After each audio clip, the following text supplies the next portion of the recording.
The unexpected silence, the wooden floor of the old community hall creaked under his shoes as he walked toward the stage. The air felt thick, not from heat but from the weight of all the eyes that followed him. It wasn't the kind of attention that made you feel special. It was the kind that made your stomach tighten, like walking into a room where you know you're not fully welcome. He had never stood in front of this many people before. The chairs stretched out in rows, filled with townsfolk he'd seen in the grocery store, in the park, and walking there. Dogs, most of them didn't know him personally, and yet here he was, standing at the edge of the stage, about to tell them something deeply personal, something he wasn't even sure they wanted to hear. When the host introduced his name, there was no warm applause, no polite clapping to fill the air, just silence. Broken only by the faint hum of the ceiling fans, he took a breath and tried to smile, but his lips felt stiff, the microphone in. His hand suddenly seemed heavier than it had minutes ago backstage. He glanced over the audience. Some were looking at him with mild curiosity. Others had already started scrolling on their phones. A couple whispered to each other, and one man in the back stifled a yawn. It wasn't a hostile crowd, just a crowd that didn't expect much. In that moment, he thought about turning around and walking away, just leaving before anyone could remember his face. But then, in the second row, a young boy sat up straighter, watching him with bright, expectant eyes. That small look of interest was enough to hold him in place. He cleared his throat. The microphone squeaked slightly, making him wince. His first words came out softer than he intended. "Good evening. I'm not a public speaker," he began. A couple of people looked up, but most didn't react. He felt his heartbeat quicken. He could almost hear the doubt of his friends from weeks before, telling him he'd embarrass himself, that no one would care. He shifted his weight, feeling the wood beneath his shoes give a faint groan. A bead of sweat rolled down his temple. He tried again. "I'm here because I think some stories are worth telling, even if they're hard." Still, there was no clap. No nod of encouragement, just the quiet air pressing on him. He remembered the days leading up to this moment, sitting at his kitchen table. At night, writing and rewriting his speech, tossing crumpled papers into the trash because the words never felt right. It wasn't just about telling a story, it was about telling his story, and that made it harder. The crowd shifted in their seats. A few crossed their arms. The silence was becoming a living thing, stretching between him and them like a wall. He gripped the microphone tighter, his knuckles whitening. This wasn't how he imagined it. He had pictured at least a soft clap when he was introduced, something to tell him he wasn't alone up here. But maybe that was the point. Maybe he had to face this quiet, push through it, and earn every bit of attention. He took a deeper breath. The boy in the second row was still watching. Somehow that small anchor kept him steady. His voice found a little more strength. He started with a simple line. "When I was a child, I used to sit under the old willow tree at the edge of the river." That caught a few more eyes. Not many, but enough to notice, he continued. "It was the only place where I felt I could dream, where no one told me what I couldn't do." One woman in the middle row stopped looking at her phone. An older man leaned slightly forward. He didn't have them yet, but something was shifting. The silence was still there, but now it felt different. Less like a wall, more like a pause, a space, waiting to be filled as he spoke. His voice trembled, but didn't break. He told them about the nights when the sound of rain on the roof made him feel safe, and how those small moments gave him the courage to believe he could be more than what people expected. The words weren't perfect, but they were real, and real had a way of slipping past defenses. He didn't get claps at the end of his first paragraph, but he noticed something else. The audience was quieter. Not the bored kind of quiet, the listening kind. And for now, that was enough to keep him going. The heavy stillness from the beginning was giving way. Not to applause, not yet, but to something far more valuable, attention. And as he looked out once more at the faces before him, he realized that maybe silence wasn't his enemy after all. Maybe, just maybe, it was the beginning of something powerful. The weight of doubt, he could feel it in the way his fingers gripped the microphone. The weight of every word he had yet to speak. It wasn't just the audience in front of him that made his chest tight. It was the echo of voices from the past. The ones that had shaped his fears long before this night. Weeks earlier, he had sat in the corner booth of a small cafe with two friends. The warm smell of coffee and baked bread should have been comforting. But instead, his stomach churned as they talked about the upcoming event. "You really think you can do it?" one of them asked with a faint smile. "It's not that I don't believe in you. But public speaking." "That's not you," the other laughed softly, not in a cruel way, but in that doubtful way that stings more than open criticism. "You'll freeze up there, I just know it," they said. He had nodded politely, hiding the in. A small flicker of hurt in his chest that night. Lying in bed, their words replayed in his head. He wasn't angry at them. Maybe they were just being honest. But honesty sometimes feels like a locked door. And every time he thought about stepping onto that stage, he could almost hear that lock clicking shut. He thought of his students. They were the ones who had encouraged him. One of them had said, "Sir, you always tell us to be brave, so you should be brave too." It had been a simple sentence, but it carried more weight than anything his friends had said. It wasn't just a suggestion. It was a challenge, and yet, even with that encouragement, doubt was never far away. It showed up when he was making dinner and dropped a plate because he was lost in thought. It whispered when he was walking home in the evening, staring at the pavement. Grew louder when he sat at his desk trying to write the first line of his speech. Some nights, he tore up page after page because nothing felt right. Every sentence seemed too weak, too clumsy, too unworthy of holding anyone's attention. The day before the event, he almost backed out. He picked up his phone, thumb hovering over the contact of the event organizer. But he couldn't press the call button, not because he was sure he could do it, but because the thought of disappointing those who had placed their hope in him felt heavier than the fear itself. While standing on that stage, those weeks of doubt pressed against his ribs like invisible hands, he took a breath, trying to shake them off. But memories have a way of clinging to you. The cafe, the laughter, the quiet pity in his friend's eyes. It was all still there. Could almost hear them saying, "We told you so." His voice wavered slightly as he moved into the next part of his story. "I wasn't supposed to be here tonight," he admitted. "I thought about canceling." More than once, a few people in the audience raised their eyebrows. Admitting weakness so openly wasn't something speakers usually did. But he wasn't here to be perfect. He was here to be honest. "I let other people's voices decide what I was capable of," he continued. "I let their doubts sound louder than my own heart." He could feel his words landing, not with everyone, but with a few faces in the crowd. The young boy in the second row was leaning forward now. An older woman near the aisle was nodding slowly. He paused for a moment, letting the quiet stretch. Then he told them about the moment he nearly quit teaching, how a single bad review from a parent had shaken him so deeply he thought of walking away for good. "But then," he said, his eyes scanning the room, "one of my students handed me a note, and it said, 'Don't leave. You're the only one who listens.'" The words seemed to shift something in the air. It wasn't applause, but it was a subtle softening, shoulders relaxing, eyes lifting. He realized he had them, not as an audience, but as people, and that made all the difference. Inside, the weight of doubt was still there, but it had changed shape. It was no longer a wall blocking him. It was a reminder of what he was pushing against. And the more he spoke, the lighter it began to feel. He ended this part of his story with a slow breath. "I guess what I'm saying is, sometimes the loudest voice you hear isn't your own." The room was silent again. But it wasn't the same silence as before. It was the kind that waits for what comes next. And for the first time that night, he felt like he might just be ready to give it to them. Starting with shaky words, he adjusted the microphone stand slightly.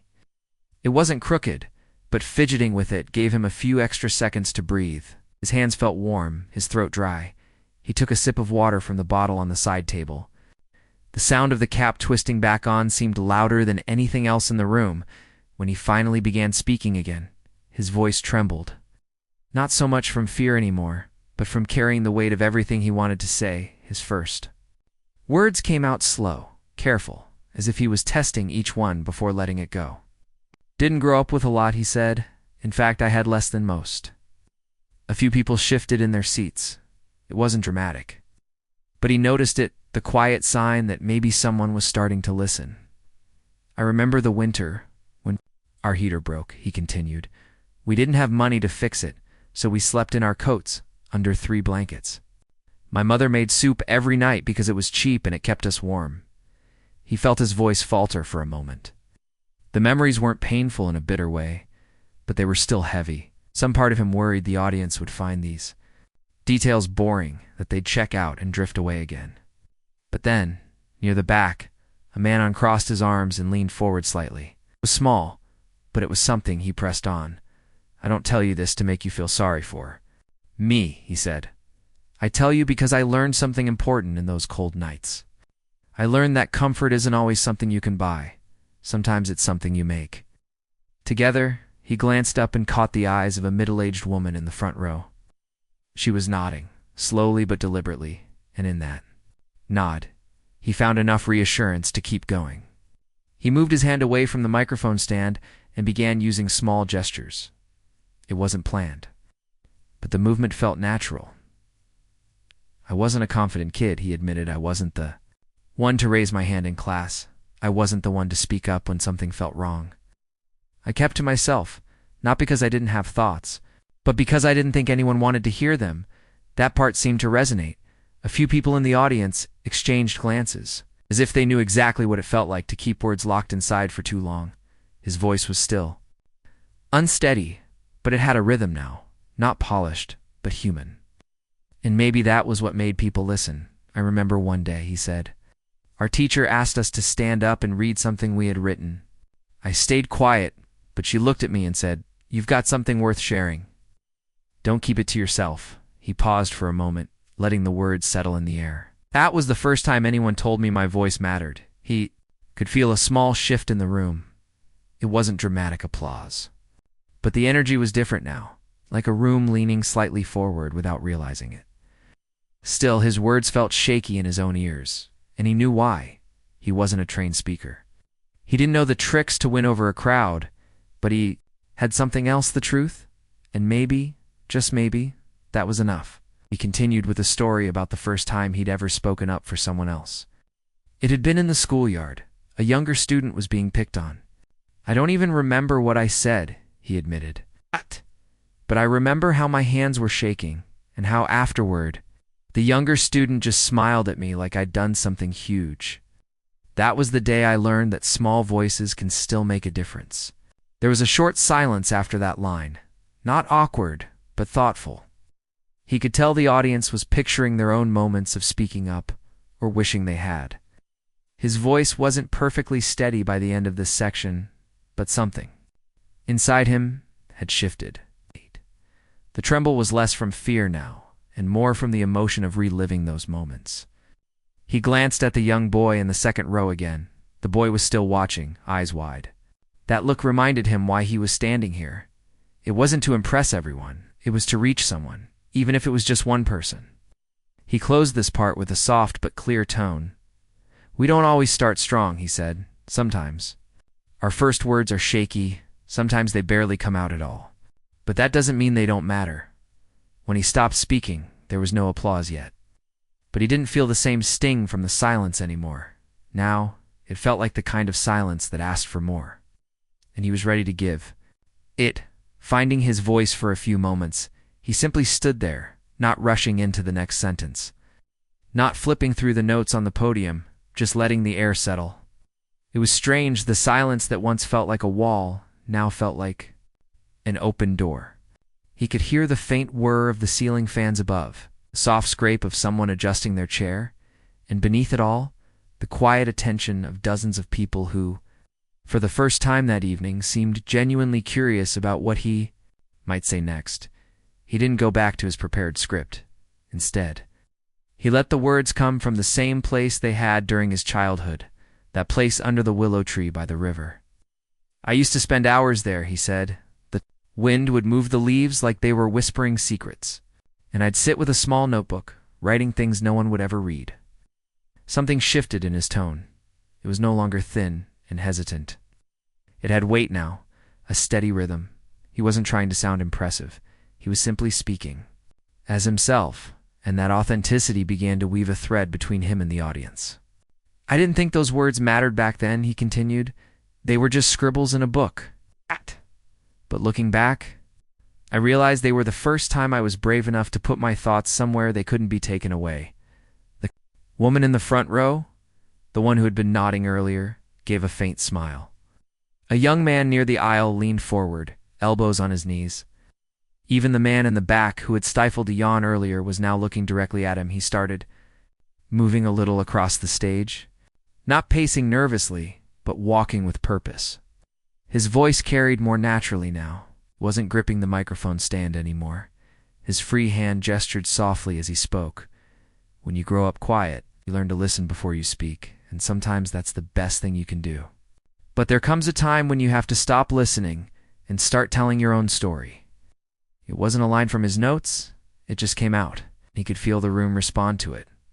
Not with claps, not yet, but with a stillness that meant they didn't want to miss a word. He told them about the first time he'd read one of his writings to someone. It was a letter he'd written for a friend who was going through a hard time. I didn't know what to say in person, he said, so I wrote it down, and when I gave it to him, didn't say much. He just hugged me. That's when I realized that words don't have to be perfect to be powerful. More heads were nodding now. A man in the second row rubbed his eyes as if brushing away a tear. The young boy who had been his anchor all night was leaning forward so much he was almost off his seat. Inside, he felt something break open, not in a painful way, but like a window being unlocked. His breathing was steadier, his shoulders had dropped. He was no longer thinking about whether his voice would shake. He was thinking about the people in front of him and how each of them might be carrying their own quiet battles. I think we all have a voice, he said. Some of us just hide it because we're afraid no one will listen. But the truth is, someone is always listening. Even if it's just one person. His eyes swept across the room and stopped again. On the young boy, he smiled at him briefly before looking back at the crowd. Tonight, if I reach only one of you, if only one person walks out of here believing they can speak up, then I'll know this was worth it. The words were met with a pause, not the heavy, dismissive silence from earlier, but a thoughtful one, the kind where people glance at each other and silently agree. Get it. He could feel the connection now. It wasn't something you could measure or see clearly, but it was there, alive in the room, and it gave him the courage to push even further. When I first walked up here, he said with a small smile, I thought my goal was to get through my speech without messing up. But now I realize that my goal is to speak in a way that makes you forget I'm even giving a speech.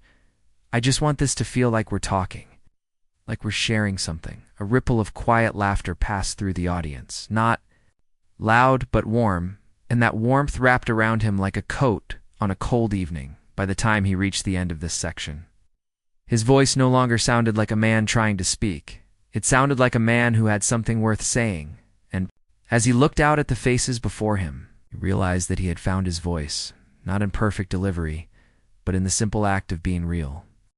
The turning point, he stood in the center of the stage now, not gripping the microphone stand for balance, not hiding behind his notes, just standing there like the words belonged to him, and maybe for the first time, they truly did. The audience. It was quieter than before. It wasn't the uncomfortable kind of quiet. It was the kind you get when people are leaning in, when every ear is open, every eye fixed on the speaker. He felt it, that invisible connection between himself and the rows of strangers in front of him. He took a slow breath. I want to tell you about a moment I almost gave up, he said. His voice wasn't loud, but it carried. It was my second year of teaching. He continued.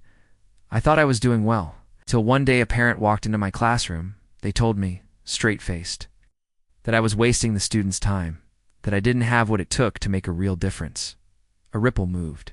Through the crowd, a few frowned, others shook their heads slightly. He paused, letting the reaction settle.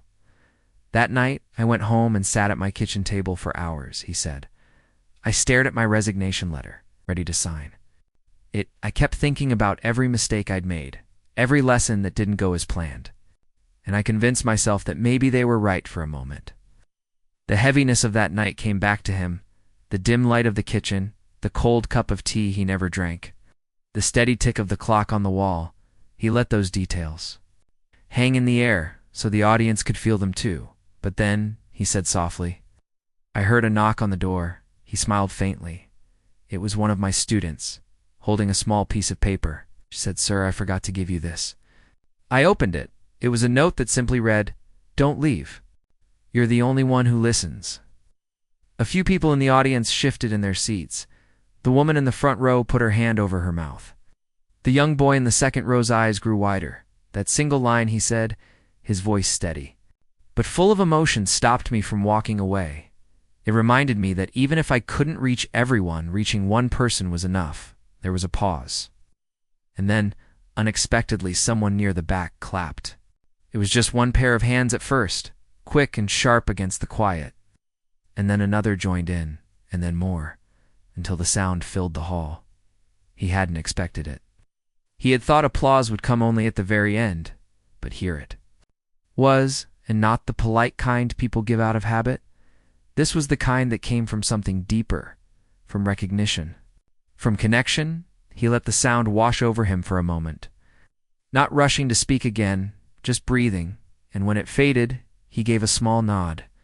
"Thank you," he said quietly. "That means more than you know." From that point on, his voice carried differently, not just with confidence, but with a shared sense of trust. The audience wasn't just watching him now, they were with him. Every face seemed a little softer, every pair of eyes a little more open. He went on to tell them about other moments, the times he doubted himself, the times he learned the hard way. But now each story landed differently. Laughter came more easily when he told something light. Silence deepened when he spoke of loss or struggle. It was as if that first unexpected round of applause had unlocked a door between them. He glanced again at the young boy. The boy gave him a quick, shy smile, and in that brief exchange he felt something he hadn't felt at the start of the night. Certainty. Certainty that he was exactly where he was supposed to be. As he neared the end of this part of his speech, he slowed down, looking out at the rows of people. He said, "If you've ever thought you're not enough, if you've ever believed you don't matter, I want you to know someone, somewhere, is waiting for you to speak. They need your voice, and they don't even know it yet." There was no rush to fill the silence after that. The words seemed to linger in the air on their own, and this time when the clapping came, it was instant, strong, warm, and without hesitation. For the first time that evening, he smiled without forcing it. The turning point had come, and he knew the rest of his story would carry more than just his voice. It would carry the voices of everyone who had ever been afraid to speak. The connection, the applause faded slowly, like waves pulling back from the shore. He didn't rush to speak, just let the sound die naturally, allowing the room to breathe with him. Some speakers feared silence, but now he understood something. Silence wasn't the enemy. When it came at the right moment, it could be a sign that people were not just hearing him, but feeling him. He looked out at the faces in front of him, not scanning them quickly as he had in the beginning. Now he looked with intention, making brief eye contact with one person at a time. It was no longer a sea of strangers. Each person had become an individual in this shared space. The young boy in the second row was still there, leaning forward like he didn't want to miss a single word. The woman in the front row was holding her chin in one hand, her eyes soft but intent. Even the man at the back, the one who had yawned earlier, now sat upright, both hands resting on his knees. He felt his voice steady itself before he even spoke. "I want to tell you why I stayed," he began. "I told you about the note from that student, but there's more to it than that. I stayed because I started to realize something. Every person you meet carries something invisible. A hope, a fear, a story, and sometimes you might be the only person who ever hears it." The hall was so still that the faint ticking of a clock on the side wall could be heard. He went on, "Not long after I almost quit, I had a student who hardly ever spoke. She would sit in the back of the room looking down. I thought maybe she didn't like my class, but one day, after everyone left, she came up to me and said, 'Sir, I don't talk much, but I listen to you every day, and it helps.'" He paused, letting those last two words, "it helps," linger in the air. That's when he realized something deeper about his work. It wasn't about perfect lessons or flawless speeches. It was about connection, and connection didn't always need loudness or applause. Sometimes it was built quietly, moment by moment. Looking around the hall now, he could see that same quiet connection taking root. A man in the third row gave a faint nod. Someone else smiled, not in amusement, but in agreement. It was as though the whole room had shifted from being an audience to being a part of the story itself. He stepped a little closer to the edge of the stage, closing the distance. His voice grew warmer. When you connect with someone, you stop worrying about impressing them. You just want to understand them. Maybe if you're lucky, they'll want to understand you too. The young boy's eyes lit up at that. It was such a small reaction, but it told him that his words were landing where they needed to. He realized something important. His fear at the beginning of the night had come from thinking the audience was there to judge him, but now he knew they weren't here to judge, they were here to feel. And feeling was something they could share. He told another story, this one lighter, about a time when his class had prepared a surprise for him. On his birthday, they'd filled the board with sticky notes, each with a small message or drawing. Some were funny, some heartfelt. But all of them were reminders that connection wasn't about grand gestures. It was about small, consistent acts of kindness. As he spoke, he noticed the first genuine smiles spreading across the hall. Not polite smiles, but the kind that came from remembering their own moments of kindness. That was when he realized the audience wasn't just connecting with him, they were connecting with themselves. His words were triggering their own memories, their own stories, I think. He said slowly, "That's the beauty of speaking to people. It's not really about the speaker. It's about what the listener hears inside themselves." The sentence hung there for a moment, and then something subtle happened. People didn't just look at him, they looked at each other. A few leaned toward their neighbors, whispering something softly, not out of distraction, but because they were relating his words to their own lives. It was exactly what he had hoped for without knowing it. The speech wasn't just being heard, it was being lived, right there. In the room, by the time he reached the end of this section, he didn't even feel like he was giving a speech anymore. It felt like a conversation. Odd. In the sense of back and forth words, but in the sense of shared experience. A room full of people breathing the same story together. He gave a small, sincere smile and said, "I walked onto this stage afraid of the silence. Now I know. Sometimes silence is just the sound of people listening with their hearts." This time, the applause came without hesitation. Not explosive, but rich and full. And it carried with it something far more valuable than volume. It carried connection. The kind that wouldn't fade when the night ended. The final words, the applause softened again, fading into a warm hush.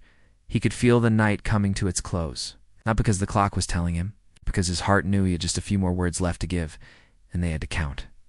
He looked at the audience one more time. Every face seemed different now compared to when he first walked in.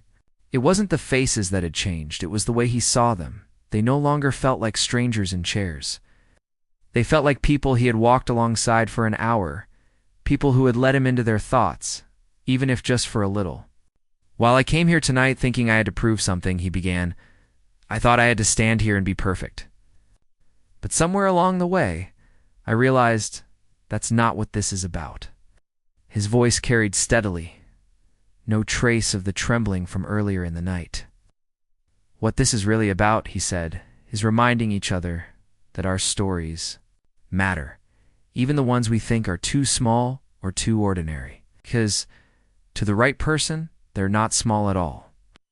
He saw a man in the back row nod slowly. A young woman near the aisle brushed a tear from her cheek. The young boy in the second row was sitting perfectly still, eyes wide, hanging on to every word. "I want you to remember something," he continued. "When you leave here tonight, you're going back into a world that moves fast. A world that might not always stop to hear you, but that doesn't mean your voice doesn't matter. It means you have to be brave enough to speak, even when it's quiet. Even when you think no one's listening." He let the sentence breathe. The hall was silent. But it was the good kind, the kind that came when words settled into people's hearts before they could even think of clapping. He took one last step toward the edge of the stage, his voice lowered just enough that people had to lean in slightly.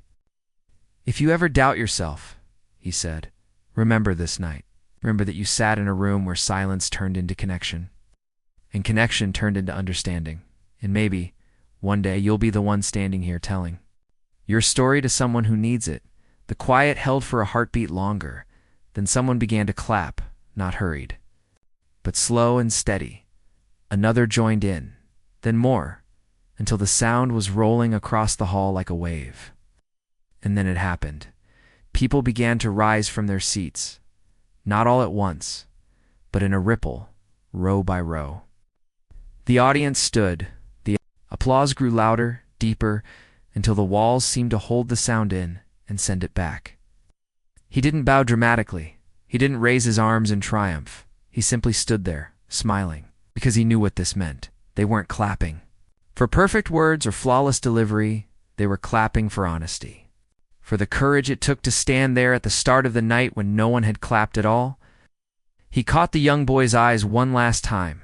The boy grinned and clapped harder. That single look was worth more than the entire ovation, because it told him he had done exactly what he came here to do. When the applause finally began to fade, he spoke one last time. "Thank you," he said. "It's not just for listening, but for letting me speak." He stepped away from the microphone. The stage lights softened behind him as he walked toward the side exit. People reached out to shake his hand. Some stopped him to say how his words reminded them of their own lives. Listened to each one, because he knew the connection didn't end when the speech did, as he stepped outside into the cool night air. The quiet felt different now, not heavy, not uncertain, just peaceful, the kind of quiet that follows something real. He took a deep breath, and for the first time in a long time, he felt completely sure of himself.